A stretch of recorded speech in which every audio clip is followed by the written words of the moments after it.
This episode of the Better Every Shift podcast is sponsored by The Fire Store. Learn more about getting the gear you need at prices you can afford by visiting thefirestore.com.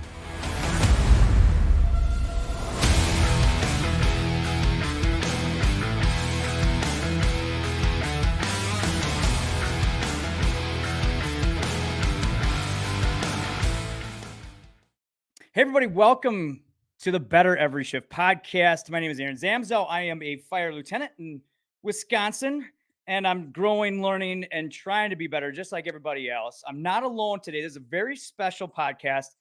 We termed it Zam Goes to the NFA and doesn't get kicked out, and actually gets welcomed back because I am so fortunate to have Eriks Gabliks with me, who is the superintendent of the National Fire Academy. And it's not to actually ask about my actions at the academy.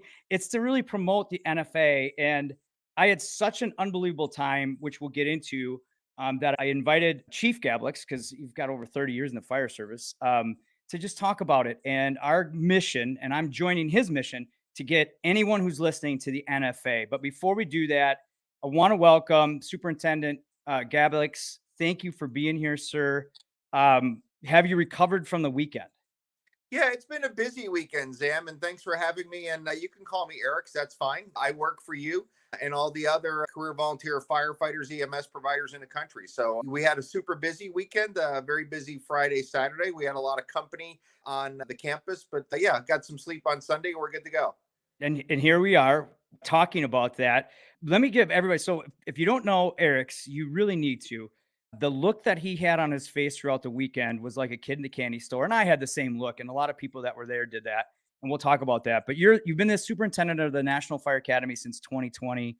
You started as a volunteer in New Jersey. I mentioned you've been in the fire service for over 30 years. In 1991, you joined the Oregon Department of Public Safety and Standards and Training, which operates the Oregon Public Safety Academy. You served as that agency director for 10 years, from 2010 to 2020. You're the past president of the North American Fire Training Directors. You have a ton of experience. You've experienced the NFA from a lot of different sides, both as a participant and now as the superintendent. And I'll tell you, Eriks, you did a heck of a job, because I'm sold. I can't wait to get back there. But where does this passion for the NFA for you? Where did it all begin? Well, the NFA, it started with my connection really being a volunteer fire officer in New Jersey with the Adelphia Fire Company in Howell Township, which is in Monmouth County, Central Jersey. So the National Fire Academy brought a class, a 2-day weekend class, to the Monmouth County Fire Academy. I signed up to go. I thought it was a very good class.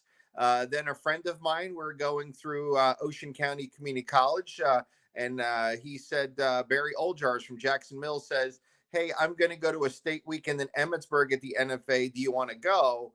And I said, "I've never been to the NFA. What should I do?" And he goes, "Basically sign up, register, and then you and I can carpool out, because it's about a 2.5-hour, 3-hour drive, and let's go take some classes." So I went with him, and that was a state weekend opportunity, which is a 2-day National Fire Academy class. Really focused on a number of the different topics, but it was focused in that case on leadership.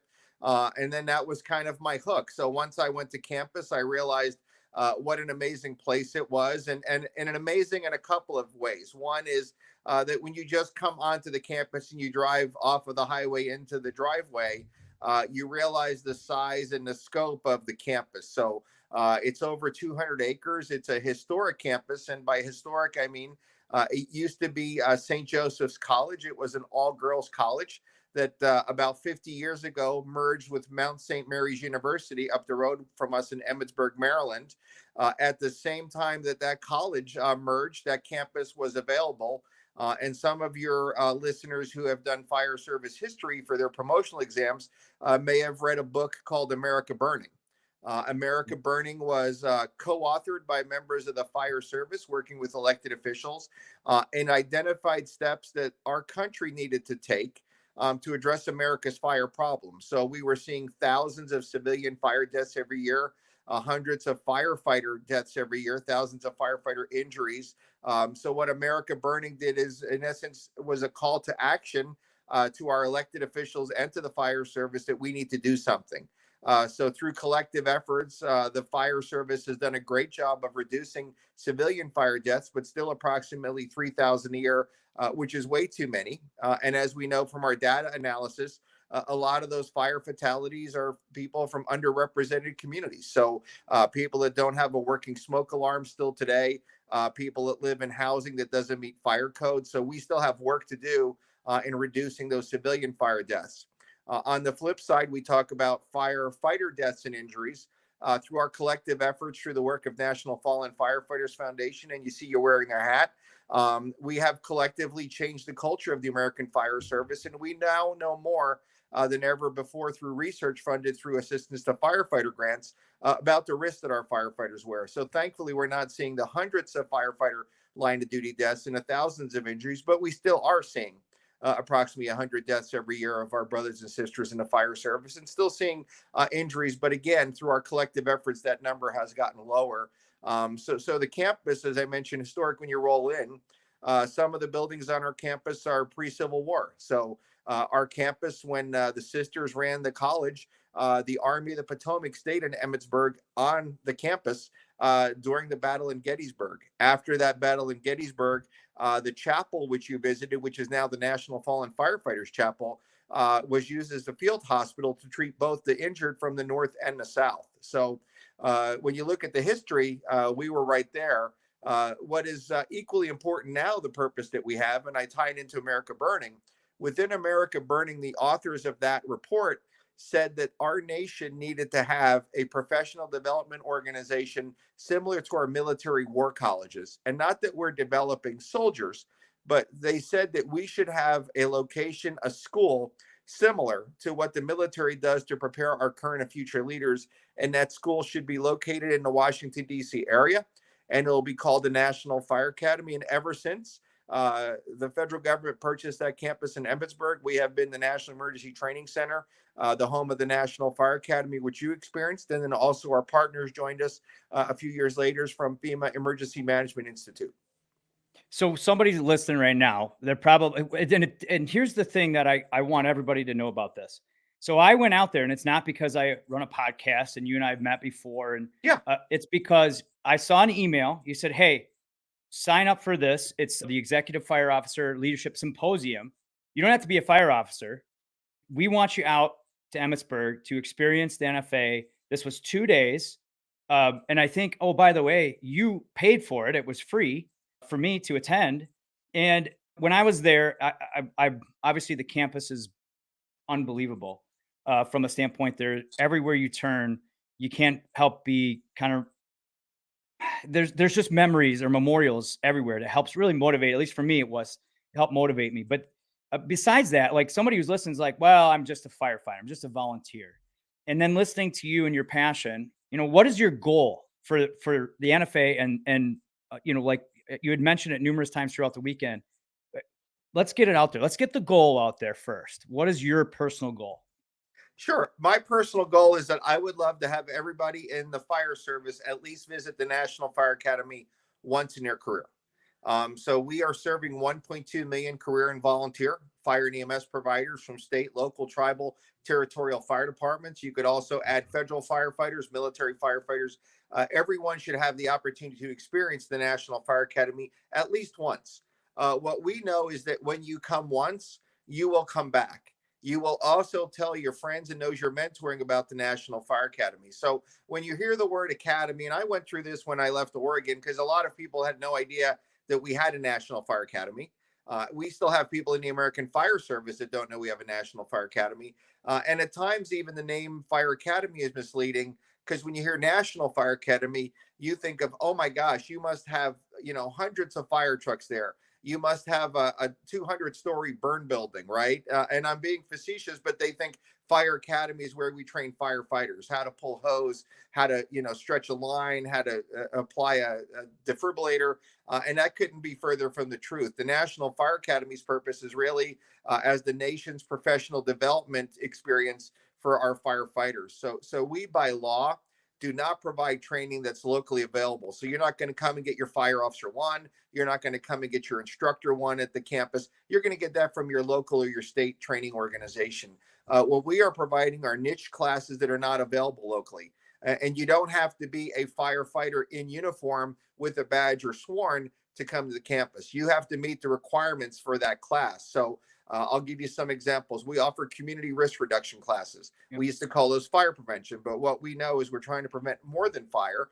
That includes people wearing seatbelts, bicycle helmets, pool safety. So trying to mitigate those incidents that we don't need to go to if people can take care of things at home. So community risk reduction, we have a number of students in those classes that are non-sworn community risk reduction specialists who have a passion for that, who have never ridden a fire truck, and that's okay. They are welcome, as is the fire inspector, who is also assigned to community risk reduction. If you switch gears, we offer classes for EMS. We offer incident management, fire investigations, fire plans review. We also have hazmat leadership classes and a number of others. So we offer about 75 different classes on campus, and those classes are repeated throughout the year. So much like a college catalog, we run 4 quarters each year, and we love to run hundreds of classes every quarter. So people just need to go online, Google National Fire Academy admissions, and they'll see our list of offerings on campus, and they can apply. The other thing is that we also offer, and this is how I started, off-campus classes. So we reach about 8,000 students in Emmitsburg each year in resident classes. We reach about 25,000 students off campus thanks to the amazing partnership we have with state fire training academies through the North American Fire Training Directors. So what we know, it's hard for people to get away for a week or 2 weeks, especially with staffing, right? We see staffing challenges across the country by filling vacant positions. So we know it's tough for somebody to get a week off or 2 weeks off. So what we do is a lot of export classes to the local state academies. So you could take a National Fire Academy class in Wisconsin. You could take a National Fire Academy class in Alaska, in Hawaii. And that gets us out there close to home, because we know it's still far away for some people. So, even if I pick a center part of a state, somebody's got to drive to get there. So our state training directors try to figure out where those best places are so we can fill those classes. And what we realize even more so is it's even tough for people to get away to a 2-day class. So we offer a dozen of classes in an online format as well. So we're pretty excited about the different options that we have. The one thing that we've also done over a number of years is realized that we have to also have a partnership with our academic institutions. So through a program we call FESHE, Fire and Emergency Services in Higher Education, we have a partnership at the National Fire Academy with more than 120 colleges and universities that offer both 2-year and 4-year degree programs for people interested in the fire and emergency services field. Those are all done off of a National Fire Academy template where our academic partners have set what that standard should look like for the 2-year, 4-year programs. So that gets students aware of what we do, and then that eventually brings them to campus when they get hired in the field, if they're not already working. And then we're also working on 2 different additions to FESHE. One is a master's degree program element. And then also, as we talk about recruiting or retention, having a high school program. How do we get kids in high school thinking about opportunities either as career or volunteer firefighters, EMS providers through a high school curriculum? So that's that FESHE program. But again, collectively, we're reaching about 90,000 students here on and off campus. But what I'd love to do is reach even more. And get them there, because you can't help but get recharged up there. But here's the kicker, everybody. Now, if you're thinking I can't afford any of that stuff, Eriks, address that, please. Yeah, sure. So the National Fire Academy, we do not charge for anything that we offer on our campus or off campus. So the 2-day classes, the virtual classes are free of charge. The resident classes, we will, once you're accepted into a class, our admissions team will let you know you're in. And they'll give you instructions, but we will provide your lodging on campus. We will provide you world-class training. We will pick you up at Baltimore Washington International Airport with our buses, and we'll bring you to Emmitsburg. And then we will also reimburse you for your travel. So if you flew out, we'll reimburse you for your plane ticket. If you drove in, we'll reimburse you for your mileage if you're within the local area. And your cost is buying a meal ticket while you're on campus and giving us your time. So there's really no reason not to come. We've taken all the reasons that you wouldn't come off the table. So really, if you can cover the time and pick up your lunches or your meals, your dinner, you're in. Yeah, and that's wait, you got to have a pub. Was it the recreation card? I think that's We do. Yeah, much like yeah. a military post. What sets us apart, I think, from a lot of other places, and I'm very honest about this, being a state training director and working with our partners across the country. We have a number of very good academic institutions for fire service, EMS professional development in the country. So by no means are we saying we're the only game in town. I know we're good at what we do based on the evaluations, but I'm also realistic that there are other programs that are just as good as us. But what sets us apart is the campus. We bring in people from not only across the United States, but also bring in international students as we can. So you will be in a class with 25 to 30 of your peers from across the country. And what we really do is embrace not only diversity, equity, inclusion, but also freedom of expression by you should be able to have tough discussions in our classrooms and share difficult discussions that you learn more about so you can go back to your agency and address those issues. And here's an example. If I brought a 6-day leadership class to California or to Illinois, the people in that class are all going to be from California, Illinois. Somebody sitting next to somebody's going to know somebody else's chief, deputy chief, union president, etc. So the discussions will probably be chilled because they're not going to feel comfortable opening up and having those discussions that they really want to have so they can learn more.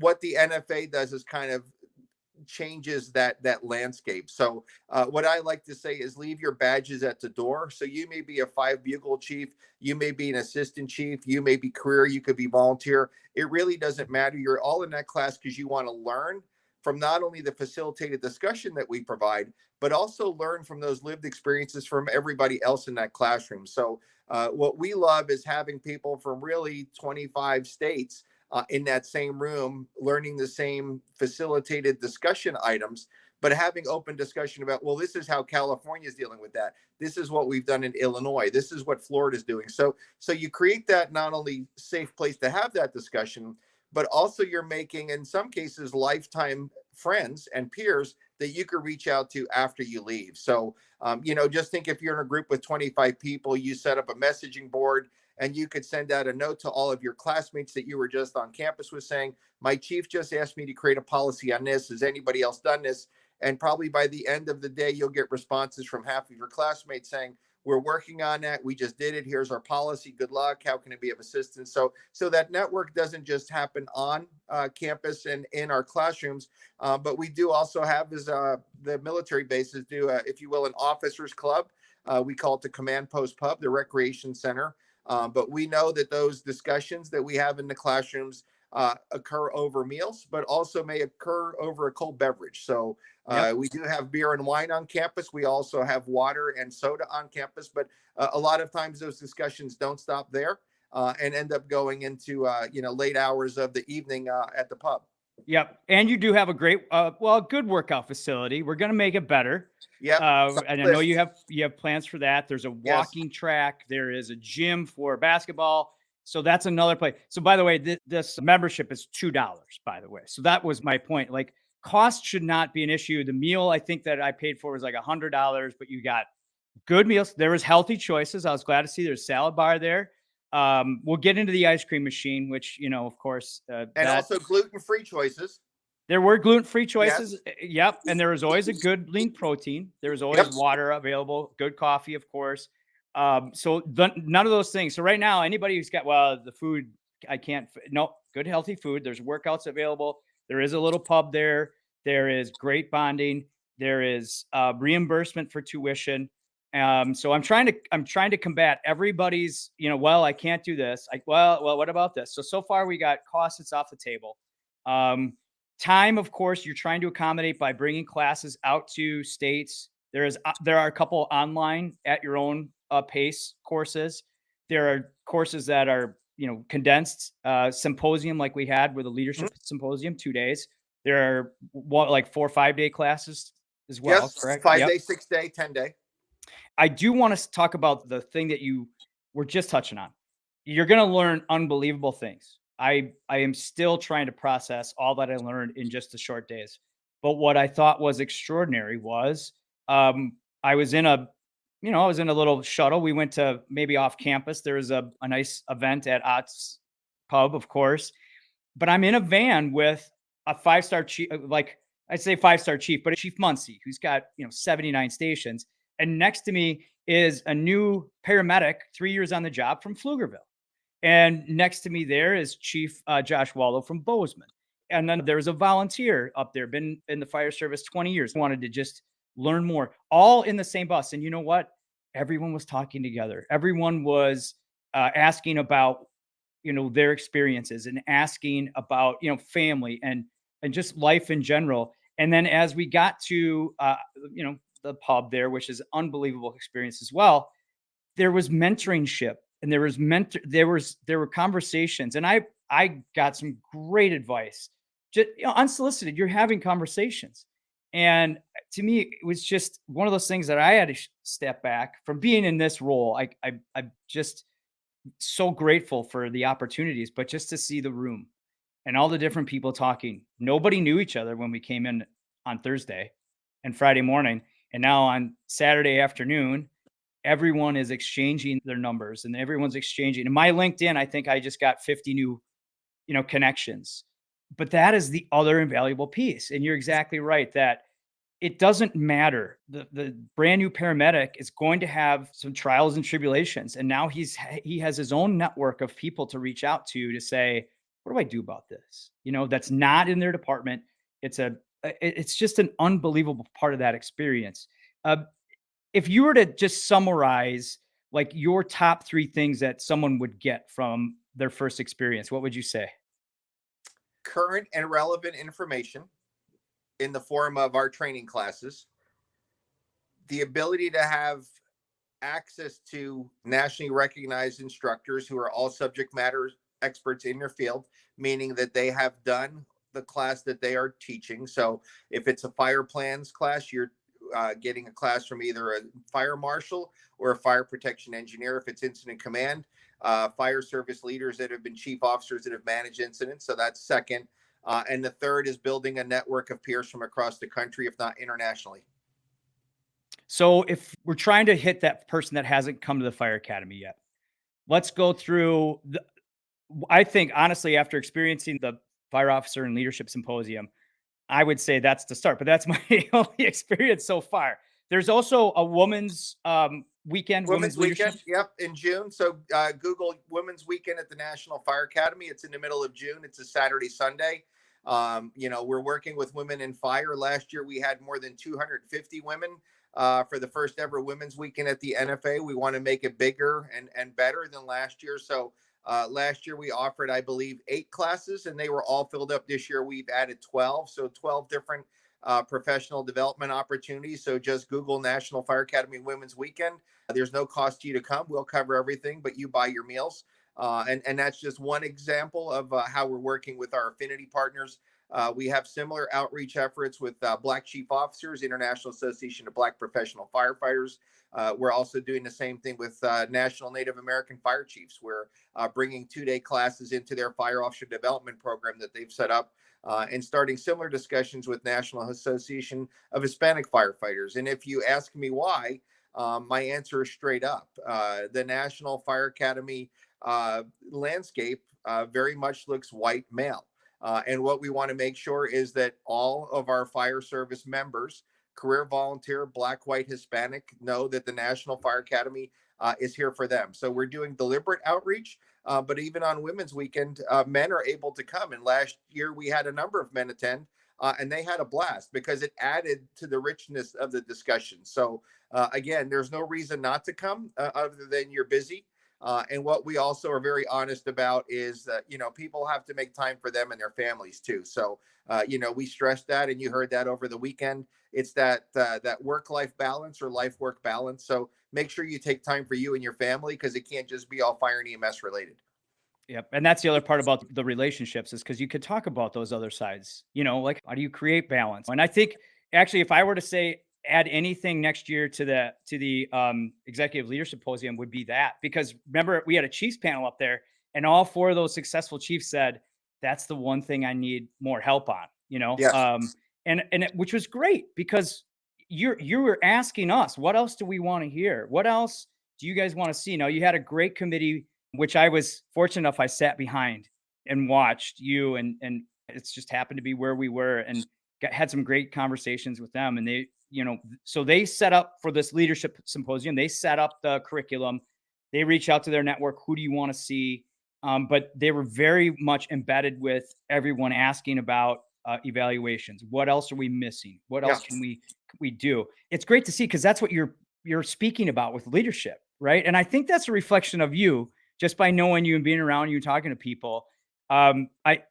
I tried to find someone to say something bad about you, but nobody does. So I can give you a list, Sam. Oh, okay. We'll do it after. Okay. But I'll tell you, your passion, like I said, you had that smile the entire weekend, man. And I think that's the other part about it. And so did the whole committee. I remember people when I said, I'm gonna try to get Eriks on this podcast.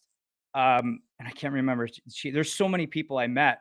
He just started smiling, and he's like, that's great. Everybody needs to come here, man. Thank you for that. I'm like, why are you thanking me? You guys set this up, I mean, where's that the passion for the NFA came because you were there, but like, it's gotta be tiring, man. You were on all weekend, and then you're setting up for another one, like, where are you getting this drive? Well, I think the drive is that I have seen organizations that do not support professional development or training, right? So I also know on a daily basis, right outside my office window, is a reminder of a commitment that we make whenever a firefighter dies in the line of duty, and that is to never forget. I believe how we never forget and honor them is by learning and continuing to learn about what can we do to prevent, to mitigate firefighter line of duty deaths. So the different things that we offer, so whether it's fire codes to make sure buildings are up to standards so that they don't collapse when firefighters go in there. It's incident management, making sure our officers, current and future, are learning how to set up an incident properly so that firefighters rolling in have a competent fire service officer giving direction. The same is true with our leadership classes. So I see the benefit of what we offer. And the fact that it's free of charge means that there's really no reason to say I can't come, other than you either don't have the time or you just can't make it. But that's the drive, right? I know through training, we could make organizations better. We can make people better. And that's the commitment I have. And that's why really for 30 plus years, I've been involved in the training arena, because I have seen incidents where people haven't been trained for what they've been asked to do. We've read line of duty death reports where we've seen incidents where people weren't trained for the task that they've been assigned to. So that's the passion. I love coming to work every day. I work with an amazing group of people on our campus who share that same passion. But, it's federal government, tax dollars at work. So that's what we do. We're here to support the students. That's our whole focus, is the students coming to our classes. The Fire Store, equipping protectors with passion. Every decision we make as a company is about you, our customer. We wouldn't be where we are today without you, and we don't take that lightly. We understand that having the right gear can mean the difference between life and death. Our goal is to get you the gear you need, when you need it, at prices you can afford. Visit us at thefirestore.com for everything but the truck, and shop our family of brands, including Streamlight, MSA, Lion, FLIR, and more.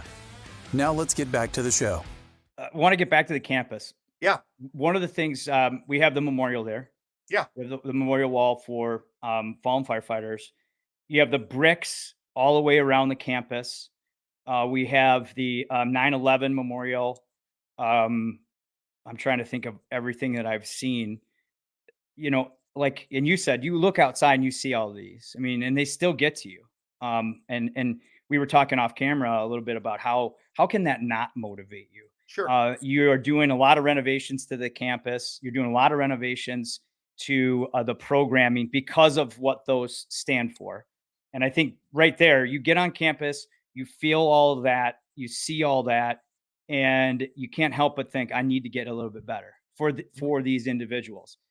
Now, I know you're also very critical and hard on yourself and want to continually get better. So what are you working on? And like, I guess, what are your hot spots right now where you see we need to get better at this at the NFA because we need to get better at that in the fire service. What are your passions towards improvement? Where is that going? Yeah, so let me split that up in a couple of different topics. One is, let's talk about infrastructure. With some of our buildings on campus pre-Civil War, many of them over 100 years of age, deferred maintenance is a big issue for our facilities director, which is slate roofs need to be replaced, making sure everything is current and relevant.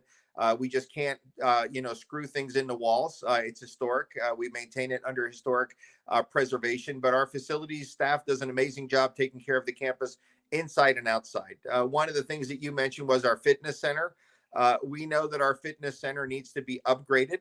What we do now is okay, but it's not what you would expect in 2024 from the nation's fire and emergency services training academy. So we have worked on some requests through funding to get a new fitness, wellness, resilience center, because it's not just cardio and lifting weights. We also want to have some quiet rooms for people that might want to do meditation, do some yoga. So that is on the horizon of something we need to replace on campus. Because again, what we have has been okay, but not what we should have for 2024. We should be leading our country in the health and wellness arena. And I know you and a number of other folks at the conference said, what about getting the classes involved in working out and doing things like that? So, we do have some classes that do that. We had a class actually last month that had a morning yoga session every day. And most of the members of the class went to that. But that's one of those things. On the curriculum side is making sure we stay not only current or relevant, but also that we're staying up with what the fire and rescue service needs. So we obviously are leaning a lot more into wildfire than ever before, wild and urban interface. So that's an area for us to have growth. But we also have backlogs. And where we have backlogs is, I'll cover three of them. Incident management, our simulation lab is fantastic. We bring in fantastic instructors that work through scenarios with our current and future fire ground leaders, but we have backlogs there. So we want to offer more classes. But again, that's time, money, people, right? The same is true for our fire investigations program. We have an amazing partnership with the ATF. We have fire investigators and chemists and attorneys from ATF to come in and blend in with our staff for our fire investigations classes, which are offered for both law enforcement and fire investigators. And it's hands-on scenario-based training. So we actually have a burn range where we burn structures every month. And then we have the investigators dig them out, figure out how the fire started. Then we clean them all up, refurnish them, refurbish them, and burn them again for the following month. So investigators are getting fresh investigations to do. And again, one of the few places in the country we do that. There's a 3-year waiting list for that class for people to get in. That's how popular it is. And the only way we're going to address that is by having more footprint. So again, time, money, people, but additional burn ranges so we could do more quality classes. And then the other one, as far as where we have backlogs, is in our executive fire officer program. I know you were at the symposium. A lot of the people that were sitting around you are graduates of the executive fire officer program. So that used to be a 4-year program, and now we've compressed it into 2 years through doing things online. But we only have the ability to run 150 students per cohort through the executive fire officer class. So to give you an idea, on January 1st, we announced applications for the next cohort. You heard a lot of mention about this while you were with us. We said we would accept applications until February, the middle of February somewhere, or until we hit 500. We hit 500 applications within 15 days. So we had 500 applications within 15 days of that window being open, and we are only take 150, which means those other people were not able to come to the NFA Executive Fire Officer Program. So again, we've been working on resource requests to get more money for time, money, people to add to that Executive Fire Officer Program. So those are just those things we're working on. The other thing I would add is making sure our 2-day classes on and off campus are also refreshed, because that's how I got to the NFA. I know that those 2-day classes are, if you will, the front display case of the National Fire Academy. People get that class somewhere locally. You may have gone to an NFA class locally and you go, man, if this 2-day class is this good, I can't wait to get onto campus and take a 1-week or 2-week class, right? So they're kind of gateways, but also it's our front window. And we also know, based on the pandemic, we are doing more in the virtual world than ever before. but we're also very realistic. And I get this, not everything is virtual compatible. And that's not a knock on our discussion here. But what you get virtually is very different than what you get in person. So we're going to be in both of those areas, staying virtual in some places where it makes sense, staying in 2-day classes, off campus 6-day classes, but also having those resident classes that we can't replicate. So keeping all those things moving. Yeah. You don't like to turn people down. I know you don't. You want to Yeah. try to find, if they're going to put forth the effort to apply, Yeah. you don't want to turn them down. So and I love the passion. I do want to talk about, so some people do have complaints when they come to the campus, and you had a list there. I want to address it, but just for those people kind of to give a snapshot. So I arrived in the airport, the shuttle, I registered online. The shuttle said, we'll pick you up at BWI at 7:00. Outside of door 16. So you find door 16, and there right away, you could tell there's about 16, 17 firefighters there. Big Blue waited for you, right? Yeah. So that's the thing, is we were all like, a lot of us were there for the first time. And I was kind of thinking like, well, what kind of shuttle, what's the shuttle look like? Right. So these are some of the things that people would probably, I don't think they're going to talk themselves out of going, but this is part of the cool part of the experience. So you're waiting there, and all of a sudden this big FEMA bus, coach bus comes up. I go, I think that's our ride. And you get on, and people are tired. Some people knew each other, but you can kind of get a sense like, this is pretty cool. You get onto base. It's a federal base. So of course, no firearms, no alcohol, no drugs. And the command post is there. They come up very, very nice. Everybody is very nice, but you kind of start to get, okay, this is good stuff. This is serious. Everyone registers. Nobody's got a platinum number, so there's no special line. So I'm in, you got a chief next to firefighter, paramedic. Chiefs are staying in the same barracks as firefighters are. Hey, by the way, I got like 200. I got the corner room with the it was awesome, by the way. VIP, So you had a window, mountain view. Yeah. So thank you. If I got a little bit in there, that's okay. But like everybody's room was the same kind of, and you go to the mess hall, and it's kind of like lunch. Like the lunch lady is there, and everybody's super nice and excited to be there. And they love to watch someone go through it the first time. Like I remember they're like, hey, first time yet, grab a tray. Don't forget your glass, man. So I felt like I'm back in high school, middle school, and people just sat down. I sat down next to people I've never met before. I mean, next thing I know, they're my friend, but it's all part of the experience, and it didn't matter what level, what experience you've had, where you came from, but you're seeing this mesh. And a lot of people kind of knew each other from other things, but you look around the room, right? And you're smiling the whole time because you see it. You're seeing that's a new relationship started. I mentioned Chief Muncie. Chief Muncie sat next to me, and I'm talking to a chief from Belvedere, Illinois, that just went through an EMS conversion. And I left them there. They just sat and bonded for that entire time. And to me, that's just part of this great experience, and you do have a little bit of butterflies in your stomach. You're like, hey, I'm a new student, but you know what? That's an awesome feeling, because, growth is happening from that. Yeah. And so you got the mess hall, then you go to the auditorium, and there are some unbelievable speakers there. You can't help but learn something.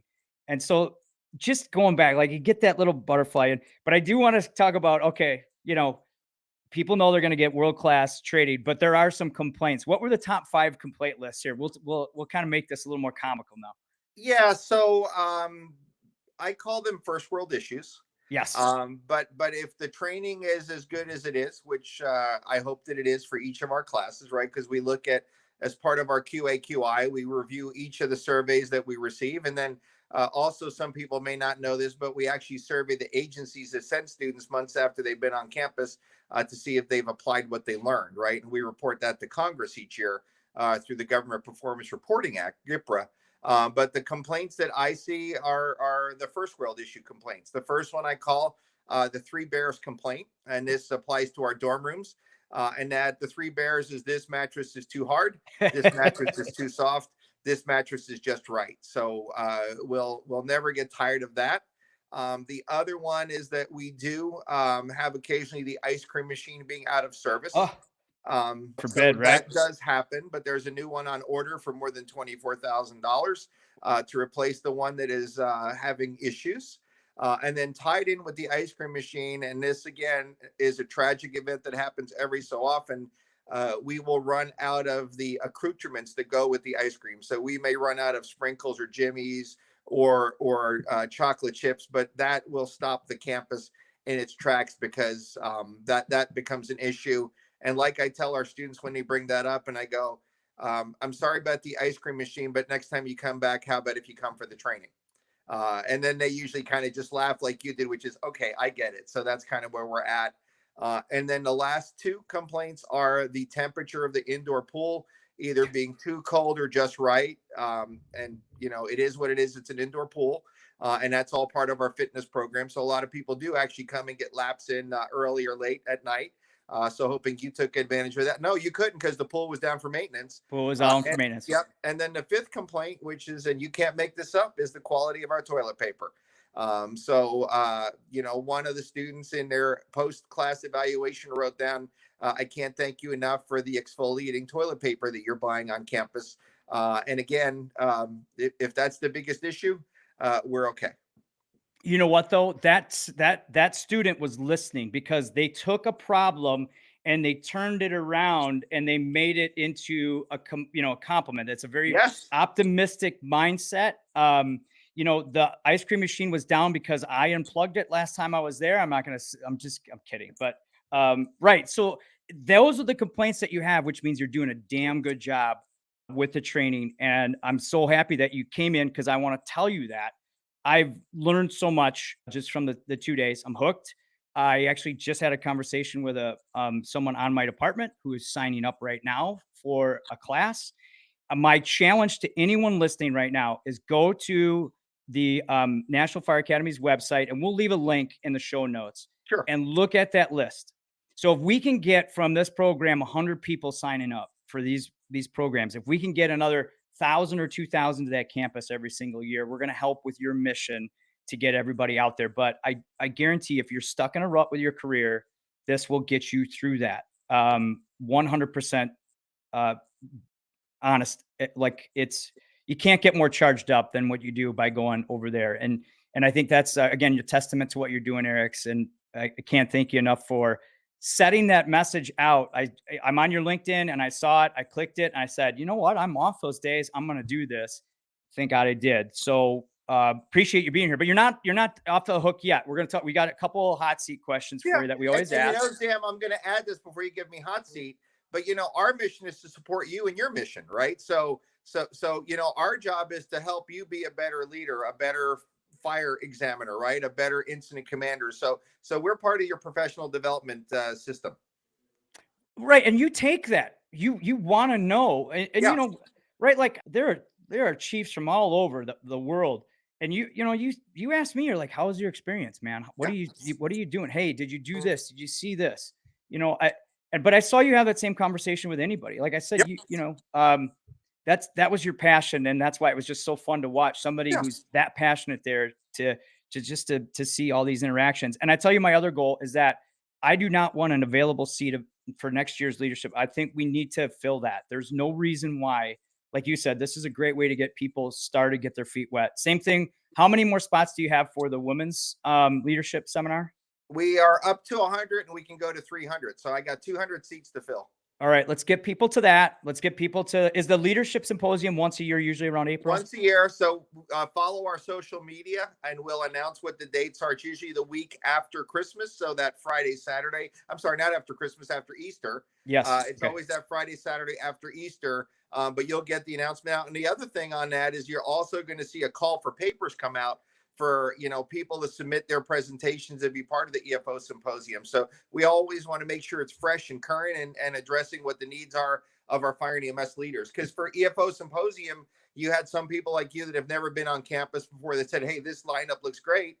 We had other people that have been before that come back to recharge their battery, right? So they want to hear different topics. So we had science, we had, recruitment or retention. We had the commissioner from the New York City Fire Department, talking about what they're doing. We had Ellen Yarbrough, who is a school teacher and also a volunteer fire chief, talking about how do we connect with the kids, right, that are coming into the fire service, the youth, and everything in between. So a good chance to kind of get nuggets of information, but also to recharge your battery during the sessions, but also on the breaks and in an evening like you did on the van ride, right? You recharge your battery.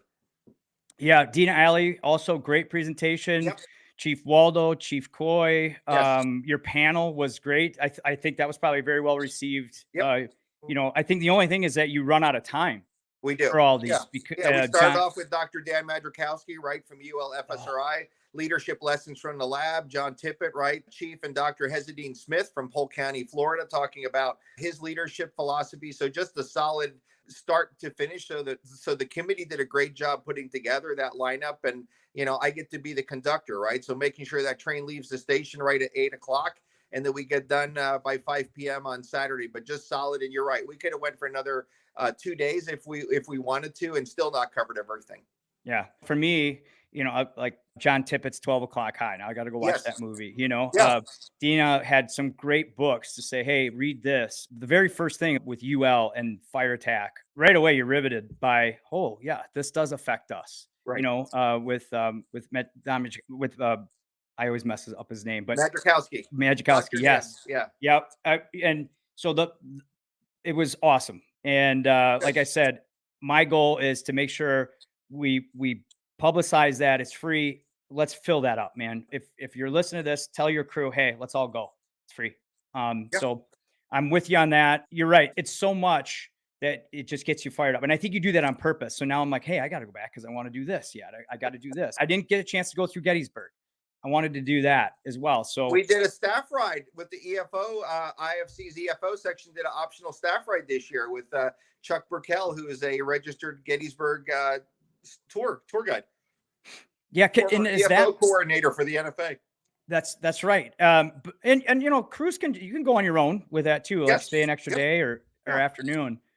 So there's just so many things that will recharge you. So let's try to get enough people there, because I know you're going to continually do what you're doing and make it, if you even can, make it a little bit better. So, I'm challenging the listeners, step up. If I can do it, anybody else can do it too. So, speaking of challenges, I want to go hot seat questions. Are you ready? Just real I'm ready. Fire away. couple quick ones. What do you think the biggest challenge is facing the fire service today? I would tie a few things together. Recruitment and retention, and our leadership philosophies. And what I mean by that is we are bringing in a new generation of members, either career or volunteer, but in a lot of cases, we're trying to ask them to go through the same systems we went through 10, 20, 30 years ago. And we need leadership to kind of meet in the middle. And let's not lower the standards on what we expect those members to be able to perform, but let's maybe look at different ways to do things to get them the training that they need. And I think that makes sense, right? All of us, as we grew up in the fire service, and I think you heard me mention this when I gave my welcome, but more than once at the recruit school, I was told, Gabliks, you're going to ruin the fire service, right? By somebody at the training ground. And I'm sure everybody has heard that, but yet here I am 30 years later, still in it. And I think I turned out okay. Did I learn lessons along the way? Yes. Did I have mentors along the way that helped me? Yes. Did I also have people that I work with that really shouldn't have been in the fire service? Yeah. Right. So we all have those people, but making sure that we are kind of not bend but don't break, right? The standard is the standard. You need to throw a ladder, you need to know how to pull a hose, you need to do these things, but also we just have to realize that, and thankfully or unthankfully, because of this, right, to technology now, people can't leave these alone. So if you're not willing to provide them with that knowledge, that information, they're going to go to the internet and they're going to Google things which may not be the right way to do it and may be totally opposite of what you want to do. So I think that recruitment and retention ties into our leadership philosophies. We still want a culture of safety. That should always be paramount, non-negotiable, but how we get people there needs to change. And I've seen that, right? Some people say, look, if people don't want to go through this, they're not going to work here. That's great. If you're fortunate enough to do that, but other organizations have said, look, let's kind of bend but not break, and let's still have a standard, but let's bring people on board. Yeah, and I think that was also a theme about, well, we need to train a little bit differently, maybe. Yes. So if somebody doesn't know what a Phillips head screwdriver is, well, let's teach them, because I didn't know how to use Google Maps at one point, and they Yes. did. Yeah. Right. Like, Yeah. there's value there. There's a mission to serve. It may not be the traditional mission that, the traditional way, Yeah. but that doesn't make it wrong. We just, Right. and that was a big part of the theme, was communication. Yes. Communication. I think you saw that addressed in the leadership symposium. How about you personally? What's the biggest challenge, you face, and actually what's one that you've overcome recently? Well, I would say operationally, one of the things that I caught early with really the status of the fire service with recruitment or retention, with staffing challenges. We used to only allow people to apply for National Fire Academy 6 months at a time. So we went from 2 6-month windows to a quarterly system we just implemented in January. So the feedback from our stakeholders was like, look, you're asking me to apply for a class now that won't happen until 7 months from now. My schedule will change a number of times before that. I don't know if I'm even going to be able to come. So one of the things we did is we moved to a quarterly system with our admissions team. That's worked out really well. We're getting really good feedback, both internally, externally. But it's that day-to-day keeping your ear to the pavement on what's going on. The same with courses that we need to update, making sure our materials are current. Those are the kind of the day-to-day things. I think operationally, from a personnel standpoint, is we're in a beautiful area of Emmitsburg, Maryland, right? We're in the country, right on the Mason-Dixon line, 15 minutes south of Gettysburg, but not everybody wants to move to Emmitsburg, Maryland, right? So when we're looking to fill positions for full-time staff, we struggle to get people that want to come out to the country to work for us. So there's not much I could do. We're not going to move the campus. I know that. I've had some pretty honest discussions with some talented folks that have applied, and they go, well, we think you should make this a virtual position. And I've said, look, I could make it a virtual position, but then who's going to be here for the students that are in your class? So, not everything is virtual. And we do what we can to bend, and accommodate telework. So if there's no students on campus, then we don't require those training specialists to be on campus every day. They could work from home. But again, expectation is, as a training organization, that you're there when the students are there, because that's why we exist. So that's an operational challenge from the HR side. And then the third one is just the reality of the federal budget, right? There's not enough money to go around to do everything that needs to be done. I realize that while the NFA is important to me and our team, we're not the only game in town, right? Secret Service has budget requests, FEMA has budget requests, other federal partners have budget requests, and there's only so much money coming in to do what needs to happen. And that's the same as our local fire chiefs are dealing with, right? So towns, cities, counties, there's only so much money to do everything. So you make decisions. How about you personally? What's your biggest challenge personally? Personally, is taking time away from the office. So I fit in with that panel here. My wife and I, we've actually blocked out a number of weeks that I'm not going to be at work. So my leadership team is going to step up and cover that. Will I have my device with me? Probably. But will I be doing the day-to-day stuff like I do now? No, because my role, much like a fire chief, much like a city manager, it's kind of 24/7, 365, because having students on campus every day of the week, things happen at night. So if a student has to be transported to the hospital, I'd like to know about it. If it's not serious, we're not going to go. But if it's somebody that's hospitalized for something, we'll go to the hospital and make sure they're okay. We got to take care of our students, and that's what we do. But unplugging every so often is a goal. And this year I've actually blocked out some weeks. So that's my weakness. So the work-life balance was kind of, I think, a big theme too, like you said, for you personally. Who's the biggest influence in your life? Well, I mean, I'll go back and I'll say probably the biggest influence was my mom and dad. So people that know me well know my background, but I'll share it with you and the listeners. My first name has an S on the end of it, so it's Eriks. If you were pronouncing in Latvian, which is my background, I'm a first generation Latvian, it's Eriks, so there's an E on it. Both my mom and dad came to the United States during World War II. So both of them with their families were in Latvia during the war. My mom tells a story. She remembered when the U.S. Army pulled up to their house and knocked on the door and said, you have 24 hours to pack and you're leaving tomorrow because the war is coming this way. They went through Germany. They stayed there for a number of years until they were sponsored to the United States. So my mom finished high school here. My dad came to the United States as a laborer for a farm.